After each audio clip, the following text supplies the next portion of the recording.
Hello everyone, welcome to my channel. जैसे कि आप लोग जानते हैं, समाजशास्त्र से संबंधित क्लास है और समाजशास्त्र से संबंधित किसी भी एग्जाम की तैयारी कर रहे हैं, कोई भी एग्जाम हो, सभी के लिए महत्वपूर्ण है। अगर इस चैनल पर कोई नहीं विजिट करा है, प्लीज़ चैनल को सब्सक्राइब कर लीजिएगा और ज़्यादा से ज़्यादा सेकंड शेयर कीजिए, पसंद आए तो लाइक कीजिए। और फ्रेंड्स, इसके पहले सारी वीडियोज़ प्लेलिस्ट के फोल्डर में है, सो आप वहाँ से पढ़ सकते हैं। तो चलिए देर न करते हुए आज की क्लास स्टार्ट करते हैं। सो आज का पहला क्वेश्चन है, साधुज ऑफ इंडिया नामक पुस्तक के लेखक कौन है? साधुज ऑफ इंडिया नामक पुस्तक के लेखक कौन है? ऑप्शन है G S Ghurye, I P Desai, B D Tripathi, M N Srinivas. Answer दीजिए क्वेश्चन नंबर 1।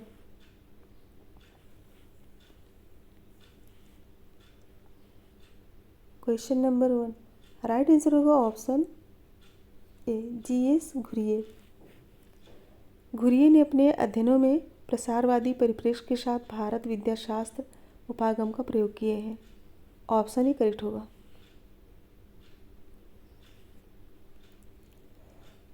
नेक्स्ट है, दुर्खीम के अनुसार धर्म का सर्वाधिक आदिम प्रकार है। दुर्खीम के अनुसार धर्म का सर्वाधिक आदिम प्रकार है। ऑप्शन है आत्मवाद, जादू, टोटमवाद, प्रकृतिवाद। आंसर दीजिए।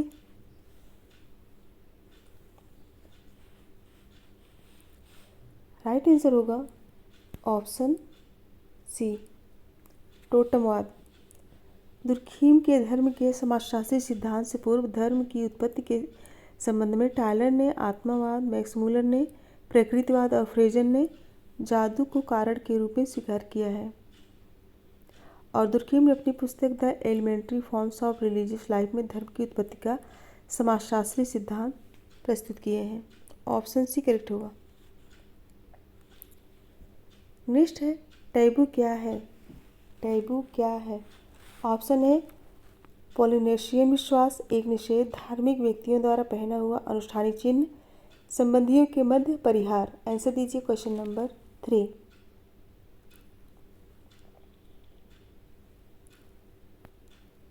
राइट आंसर होगा ऑप्शन बी, एक निषेध है। टैबू मूल रूप से अंग्रेजी भाषा का शब्द नहीं है। यह पोलिनेशिया, माइक्रोनेशिया और मलेनेशिया के टैबू शब्द से मिलता जुलता है। ऑप्शन बी करेक्ट होगा। नेक्स्ट है, द गोल्डन बाउ पुस्तक किसने लिखी है? द गोल्डन बाउ पुस्तक किसने लिखी है? जेम्स फ्रेजर, रिटली Brown, Evans Pritchard, Karl Marx. Answer दीजिए।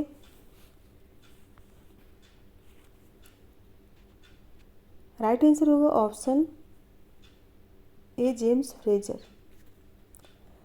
फ्रेजर ने अपनी पुस्तक द गोल्डन बाउ 1890 को 12 खंडों में लिखते हैं। 1890 में यह पुस्तक 12 खंडों में लिखते हैं और उन्होंने इस पुस्तक में दैवी बलिदान के अर्थ को ढूंढने का प्रयत्न किए हैं और इसके लिए उन्होंने निर्जातीय लोकगीत, मिथक और बाइबिल से ढेर सारे उदाहरण प्रस्तुत किए हैं। और उनकी ये पुस्तक टोटमिज्म एंड एक्सोगिमी, वो भी जो है 1910 में आई थी। नेक्स्ट है, निम्नलिखित में से कौन सा एक पथ का उदाहरण नहीं है? कौन सा एक पथ का उदाहरण नहीं है? कैल्विनवाद, कैथोलिकवाद, कबीरपंथ, बौद्ध धर्म। आंसर दीजिए।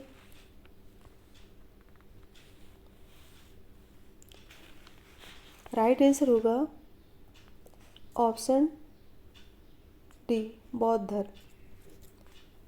कौन सा पंथ का उदाहरण नहीं है? तो बौद्ध धर्म है।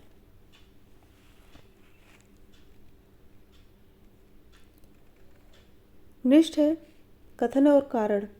कथन है, यद्यपि धर्म मानव व्यवहार को नियंत्रित करता है तथापि हम उसे दमनकारी नहीं कह सकते। और कारण है, यह अक्सर प्रवृत्तियों का दमन ही करता है किंतु यह ऐसा पूर्णतः नहीं करता है। नीचे दिए गए कूट का चयन कीजिए। नीचे दिए गए कूट से सही उत्तर का चयन कीजिए। कूट देख के राइट आंसर बताइए।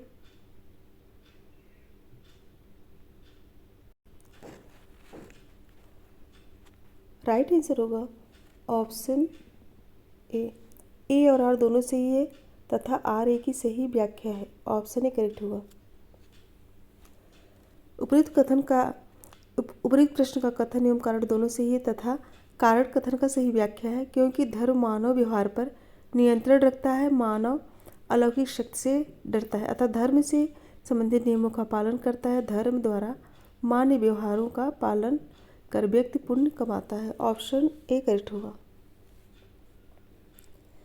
निष्ठ संप्रदाय निर्दिष्ट करता है। संप्रदाय निर्दिष्ट करता है। ऑप्शन ए एक प्रकार के धार्मिक पंथ को, एक प्रकार के चर्च को, एक प्रकार के धार्मिक संगठन को, एक प्रकार के धार्मिक महानगर को। राइट आंसर दीजिए। सो राइट आंसर होगा ऑप्शन सी एक प्रकार के धार्मिक संगठन को। ऑप्शन सी करेक्ट होगा। नेक्स्ट क्वेश्चन है सूची 1 को सूची 2 से सुमेलित कीजिए। सूची 1 को सूची 2 से सुमेलित कीजिए। धर्म और समाज। धर्म और समाज किससे संबंधित है? यह जो है राधा कृष्णन और धर्मशास्त्र का इतिहास, धर्मशास्त्र का इतिहास, पी.बी. काणे, भारत में परिवार एवं विवाह, के.एम. कपाड़िया और समाज एवं पर्यावरण, के मिश्र। कौन सा ऑप्शन करेक्ट होगा? तो ऑप्शन ए करेक्ट होगा। इम्पॉर्टेंट है, याद कर लीजिएगा। नेक्स्ट है concept of rituals in modern sociological theory पुस्तक किसने लिखी? ऑप्शन है SC. Dubey, RN. Saxena, GS. Ghurye, SP. Nagendra. Concept of rituals in modern sociological theory. Right answer दीजिए। राइट आंसर होगा option D, SP. Nagendra. Concept of rituals in modern sociological theory, SP. Nagendra. और an Indian village, ये पुस्तक किसकी है? दुबे की है। और कास्ट, क्लास एंड ऑक्यूपेशन, ये पुस्तक घुरिये की है। नेक्स्ट है धर्म की उत्पत्ति सिद्धांत में किसने शरीर आत्मा और स्वतंत्र आत्मा की बात का प्रयोग किए हैं? धर्म की उत्पत्ति सिद्धांत में किसने शरीर आत्मा और स्वतंत्र आत्मा की बात का प्रयोग किए हैं? ऑप्शन है Tylor, Malinowski, Max Muller, Max Weber. Answer दीजिए क्वेश्चन नंबर 9।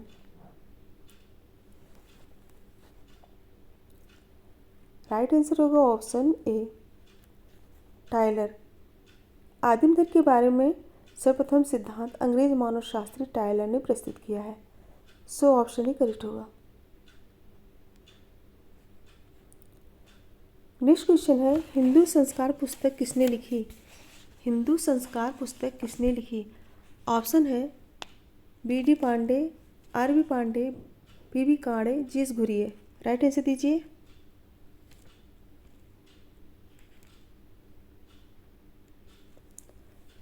राइट आंसर बताइए। राइट आंसर होगा option B, R B. Pandey. Hindu Sanskar पुस्तक किस सन में आई थी? 1949 में।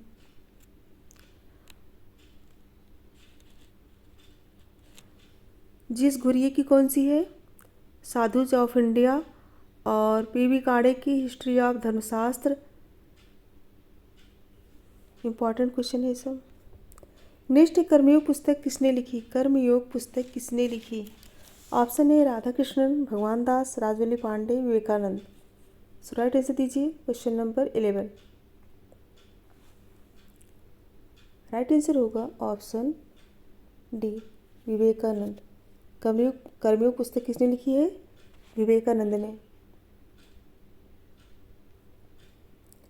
नेक्स्ट क्वेश्चन है निम्नलिखित में से किसने धर्म के आत्मवादी सिद्धांत का प्रतिपादन किया है?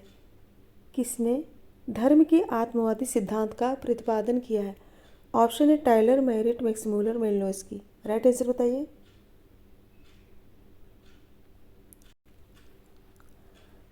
राइट आंसर होगा ऑप्शन ए, टायलर। अंग्रेज मानवशास्त्री टायलर ने सर्वप्रथम आदिम धर्म की उत्पत्ति के संबंध में आदिम जातियों में आत्मा संबंधी इस विश्वास की विद्यमानता को स्वीकार किया था। ऑप्शन ए करेक्ट होगा। नेक्स्ट क्वेश्चन है, पवित्र एवं साधारण की अवधारणा किसने दी? पवित्र एवं साधारण की अवधारणा किसने दी? Spencer, Max Weber, Sorokin, Durkheim. Answer दीजिए।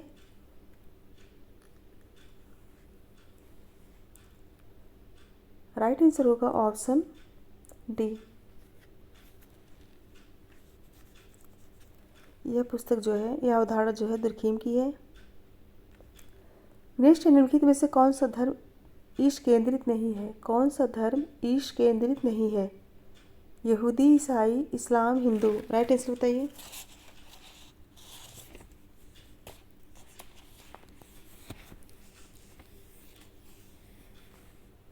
राइट आंसर होगा ऑप्शन ए यहूदी। यहूदी धर्म ईश केंद्रित नहीं है, जबकि हिंदू, ईसाई और इस्लाम धर्म में ईश्वर का प्रमुख स्थान है। और हिंदू धर्म में ईश्वर को ही सत्य और श्रेष्ठ को माया माना गया है। ऑप्शन ही करेक्ट होगा। नेक्स्ट, निम्नलिखित समाजशास्त्रियों में से किसने आश्रम व्यवस्था के संदर्भ में यह कथन व्यक्त किया कि हिंदू लोगों के विषय में कहा गया है कि वे इहलोक के जीवन की अपेक्षा परलोक के जीवन से अधिक संबंध है? ऑप्शन है I P. Desai, A R. Desai, R K. Mukherjee, K M. Kapadia. Right answer दीजिए। यह कथन किसका है? राइट आंसर होगा option D, K M. Kapadia. Doctor K M. Kapadia ने लिखा है कि हिंदू आश्रम व्यवस्था में पुरुषार्थ सिद्धांत की वास्तविक अभिव्यक्ति की गई है। ऑप्शन डी करेक्ट होगा।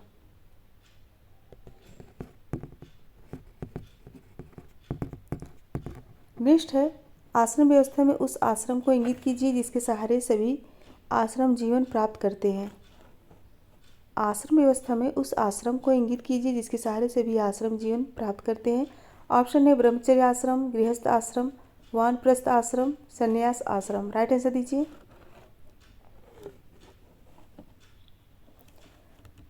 राइट आंसर होगा ऑप्शन बी, गृहस्थ आश्रम। गृहस्थ आश्रम के साथ अनेक सामाजिक, धार्मिक एवं नैतिक कर्तव्य जुड़े होने से गृहस्थ आश्रम का महत्व बढ़ जाता है। सो ऑप्शन बी करेक्ट होगा। नेक्स्ट, किस धर्म ग्रंथ में कहा गया है कि चारों वर्णों का उद्भव गुण तथा कर्म के आधार पर हुआ है? किस धर्म में कहा गया है कि चारों वर्णों का उद्भव गुण तथा कर्म के आधार पर हुआ है? ऑप्शन है मनुस्मृति, उपनिषद, ऋग्वेद, गीता। राइट आंसर दीजिए।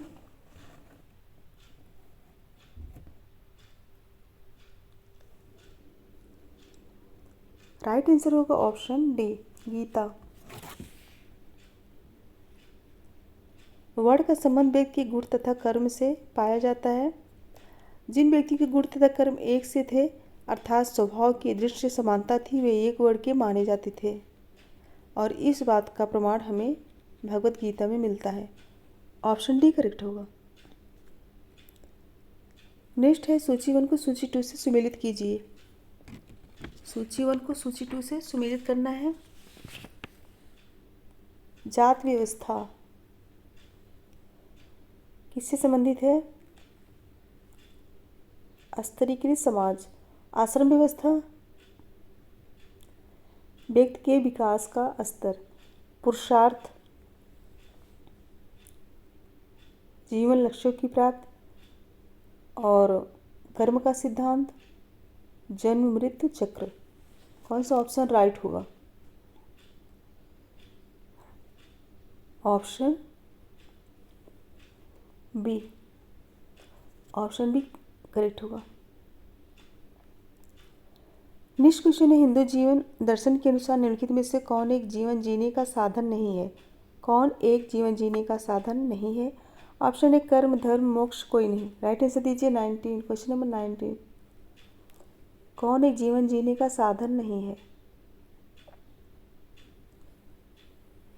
राइट आंसर होगा ऑप्शन सी मोक्ष। हिंदू हिंदू दर्शन के अनुसार कर्म, धर्म, वर्ण, आश्रम इत्यादि जीवन जीने के साधन हैं। हिंदू धर्म एक ज्ञान है जो अलग अलग परिस्थितियों में व्यक्तियों के विभिन्न कर्तव्यों को बतलाता है और उन्हें कर्तव्य पथ पर चलने की प्रेरणा प्रदान करता है। ऑप्शन सी करेक्ट होगा।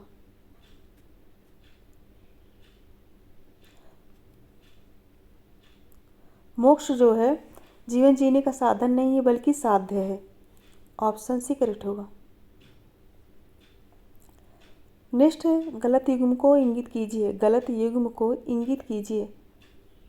ऑप्शन है सामान्य धर्म तथा विशिष्ट धर्म, सतोगुण तथा ब्राह्मण, उपनयन तथा गोत्र, प्रारब्ध तथा कर्म का सिद्धांत। आंसर दीजिए।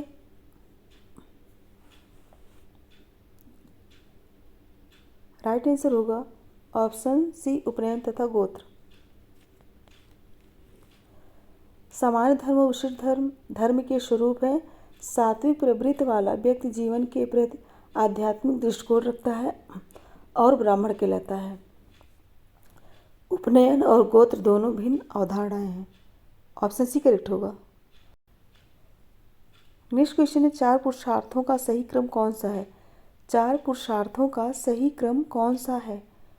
धर्म अर्थ काम मोक्ष, अर्थ काम मोक्ष धर्म और काम मोक्ष अर्थ धर्म, धर्म अर्थ काम मोक्ष। राइट आंसर दीजिए 21।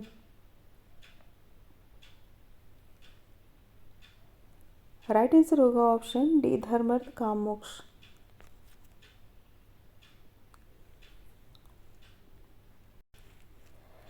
उपनिषदों, गीता तथा स्मृतियों में जीवन के चार आधारभूत कर्तव्यों के रूप में पुरुषार्थ का उल्लेख मिलता है जिन्हें धर्म, अर्थ, काम और मोक्ष का नाम दिया गया है। ऑप्शन डी करेक्ट होगा। नेक्स्ट है पुरुषार्थ में धर्म का संबंध अलौकिक शक्ति में विश्वास से न होकर एक विशेष जीवन पद्धति है। यह वक्तव्य है। पुरुषार्थ में धर्म का संबंध अलौकिक शक्ति में विश्वास से न होकर एक विशेष जीवन पद्धति है। यह वक्तव्य है। ऑप्शन है सत्य है, आंशिक रूप से सत्य है, गलत है, विवादास्पद है।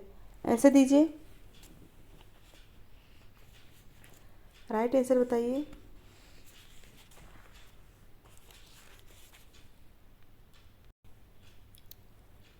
इसमें राइट आंसर होगा ऑप्शन ए सत्य है। ऑप्शन ए करेक्ट होगा। नेक्स्ट है धर्म को पवित्र और जादुई समाज को अपवित्र किसने कहा।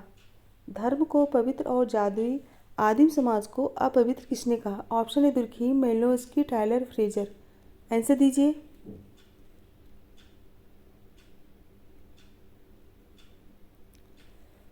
राइट आंसर होगा option A Durkheim. Option A correct होगा। नेक्स्ट है जादू को सफ़ेद जादू एवं काला जादू में किसने विभक्त किया है। जादू को सफ़ेद जादू एवं काला जादू में किसने विभक्त किया है। Tylor, Frazer, Malinowski, Radcliffe Brown. Answer दीजिए।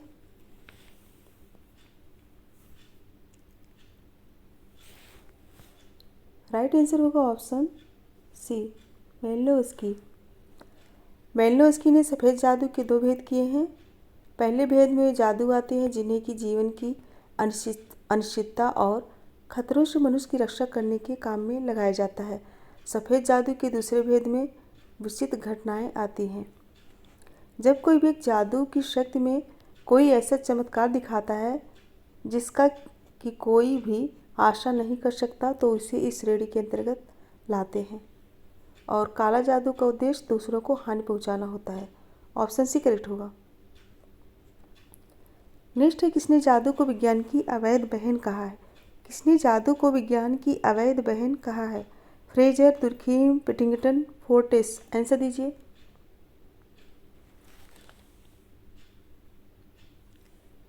राइट आंसर होगा ऑप्शन ए फ्रेजर। फ्रेजर के अनुसार जादू मनुष्य के विश्वासों तथा व्यवहारों का संग्रह है जिन पर किसी प्रकार की आलोचना व पुनः परीक्षण नहीं हो सकता। वे जादू को एक आभासी विज्ञान मानते हैं और कला भी। ऑप्शन ए करेक्ट होगा। नेक्स्ट है समानता का नियम एवं संपर्क का नियम किससे संबंधित है। समानता का नियम एवं संपर्क का नियम किससे संबंधित है। ऑप्शन है विज्ञान से, नीतिशास्त्र, धर्म से, जादू से। राइट आंसर दीजिए।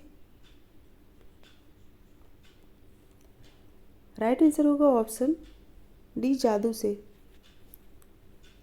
फ्रेजर ने अपने जादू के सिद्धांत को जिन नियमों पर आधारित किए हैं उनमें प्रथम को फ्रेजर ने समानता का नियम कहकर पुकारा है, और समानता के नियम पर जो जादू आधारित है उसे होम्योपैथिक या अनुकरणात्मक जादू कहते हैं। और दूसरे सिद्धांत को फ्रेजर ने संपर्क या संसर्ग का नियम कहकर पुकारा है। संसर्ग के नियम पर जो जादू आधारित होता है उसे संक्रामक जादू कहते हैं। इंपॉर्टेंट है, ऑप्शन डी करेक्ट होगा। नेक्स्ट, जादू की सर्वोत्तम परिभाषा की जा सकती है। ऑप्शन है एक विशिष्ट ढंग से एक कार्य को संपादित करने के रूप में, संकेतवाद की बारीकियों के रूप में, ईश्वर में विश्वास के रूप में, घटनाओं को प्रभावित करने के अवैज्ञानिक प्रयास के रूप में। राइट आंसर दीजिए।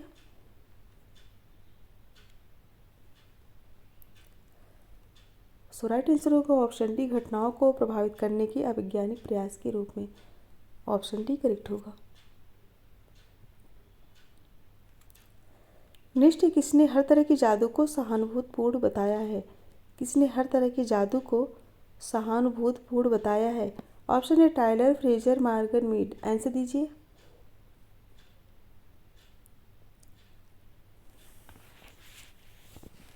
राइट आंसर होगा ऑप्शन बी, फ्रेजर।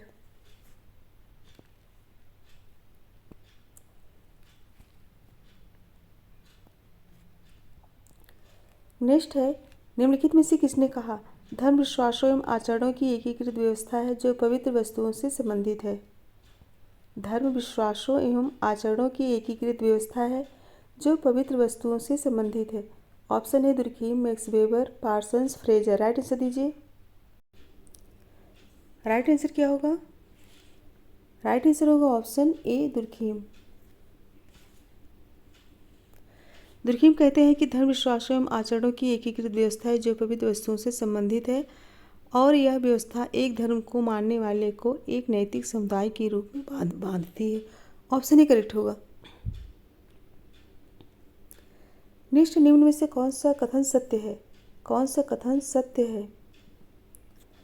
जादू धर्म से भिन्न नहीं है, जादू विज्ञान के समान है, जादू धर्म का एक स्वरूप है, विज्ञान जादू की उच्च अवस्था है।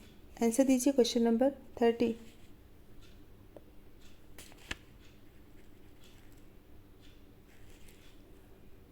राइट आंसर होगा ऑप्शन बी, जादू विज्ञान के समान है। ऑप्शन बी करेक्ट होगा। जादू विज्ञान के समान है क्योंकि जादू में विज्ञान की ही भांति कार्य कारण पर जोर दिया जाता है,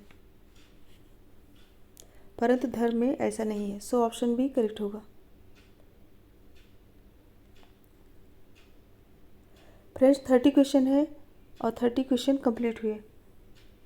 एक बार सभी लोग लाइक शेयर कर दीजिए, एक बार लाइक शेयर कर दीजिए, और जो बच्चे चैनल पर नहीं हुए प्लीज़ चैनल को सब्सक्राइब कर लीजिए। और आज के क्वेश्चन कैसे लगे? सो इसके लास्ट में एक क्वेश्चन है, अच्छे से पढ़ के तभी आंसर दीजिएगा। मेरे साथ बने रहने के लिए बहुत बहुत धन्यवाद। Thank you so much everyone. Goodbye and good night.